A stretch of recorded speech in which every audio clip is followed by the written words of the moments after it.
कांग्रेस झूठ बोलती है। कांग्रेस ने झूठ का एक नैरेटिव, एक बवंडर पूरे देश में खड़ा किया। हमारे हरियाणा में कहावत है कि काठ की हांडी एक बार चढ़ती है, बार बार नहीं चढ़ती। अब कांग्रेस का वो झूठ बिकने वाला नहीं है। पटोलेकर को वो डिबेट देखनी चाहिए राजीव गांधी की, जो उन्होंने लोकसभा के अंदर 1 घंटा लगातार ओबीसी को अधिकार न मिले, ओबीसी को संवैधानिक दर्जा न मिले, उसको लेकर के उन्होंने बड़ी बहस की थी और उस बिल को गिरा दिया था। कांग्रेस ने हमेशा ओबीसी के साथ अन्याय किया है। कांग्रेस ने ओबीसी को वोट बैंक के रूप में इस्तेमाल किया। रैलियों के अंदर कांग्रेस झूठ बोलती है। कांग्रेस ने झूठ का एक नैरेटिव, एक बवंडर पूरे देश में खड़ा किया। उसमें इंडी गठबंधन के लोग भी थे। इनके यहाँ पूरी योजना प्लानिंग बनती थी कि हमने कौन सी स्क्रिप्ट झूठ की आगे फैलानी है, और उसको बड़े योजनाबद्ध तरीके से एक टूल किट के रूप में इस्तेमाल करते हुए ये उसको आगे बढ़ाने का काम करते थे।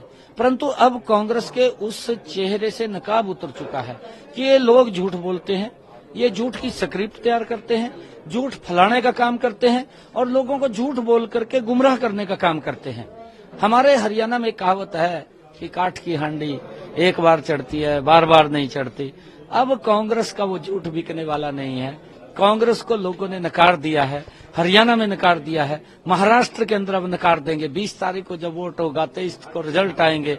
एनडीए के साथी यहाँ दूसरी बार नरेंद्र मोदी जी के नेतृत्व में सरकार बना रहे हैं और महाराष्ट्र भी मोदी जी के साथ मिलकर के विकसित महाराष्ट्र बनेगा और विकसित राष्ट्र, विकासशील महाराष्ट्र बनेगा। कांग्रेस के ऊपर विश्वास नहीं रहा।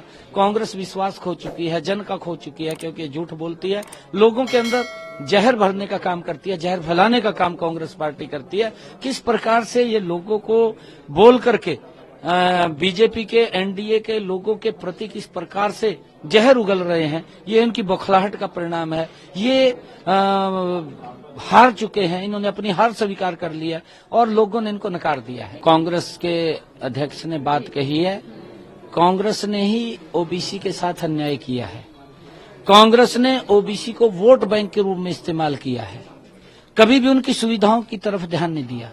शायद नाना पटोलेकर जो कांग्रेस का चेहरा है, कांग्रेस ही है, जब वो कुछ बात बोलते हैं, इस प्रकार का जो जहर उगल रहे हैं वो उनकी बौखलाहट का परिणाम है। वो हार मान चुके हैं, वो हार चुके हैं। ओबीसी समाज का सम्मान नरेंद्र मोदी जी ने जो दिया है, जो किया है, आज तक इतिहास में किसी ने नहीं किया। कांग्रेस ने लगातार ओबीसी को वोट बैंक के रूप में इस्तेमाल किया। शायद नाना पटोलेकर को इस बात का बारे में मालूम नहीं है। जब काका कालेलकर की रिपोर्ट आई, उसको इतिहास देखना चाहिए, क्योंकि वो भी ओबीसी समाज से आते हैं। जब काका कालेलकर की रिपोर्ट आई थी, उसको डस्टबिन में डाल दिया, तब तो शायद वो बहुत छोटा होगा।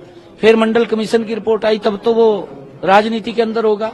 मंडल कमीशन की रिपोर्ट में ये पटोलेकर को वो डिबेट देखनी चाहिए राजीव गांधी की, जो उन्होंने लोकसभा के अंदर 1 घंटा लगातार ओबीसी को अधिकार न मिले, ओबीसी को संवैधानिक दर्जा न मिले, उसको लेकर के उन्होंने बड़ी बहस की थी और उस बिल को गिरा दिया था। ये भी उसको देखना चाहिए और औरों को भी दिखाना चाहिए।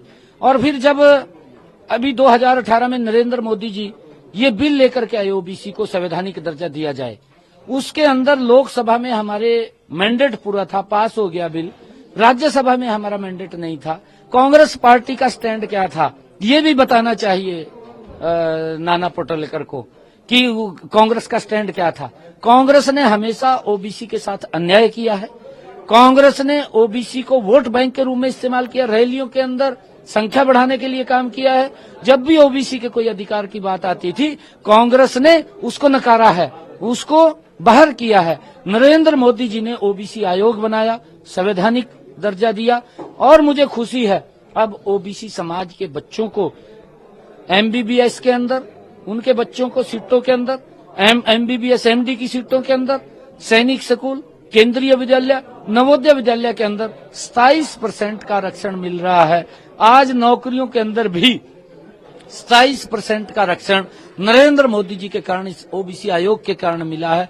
आज ओबीसी समाज का बच्चा वेंचर कैपिटल फंड का भी जो मोदी जी ने प्रावधान किया है और उसके माध्यम से हमारे ओबीसी के बच्चे अगर कोई अपना उद्योग लगाना चाहते हैं तो सरकार पूरी हेल्प करती है। ये एक तस्वीर बदलने का काम ओबीसी समाज का नरेंद्र मोदी जी ने किया है और कांग्रेस ने तो उनका शोषण किया है। आज तक कोई काम नहीं किया। अगर किया नाना पटेलकर वो बताए, मंच के ऊपर जाकर के बताए कि हमारी सरकार ने ये काम किए हैं।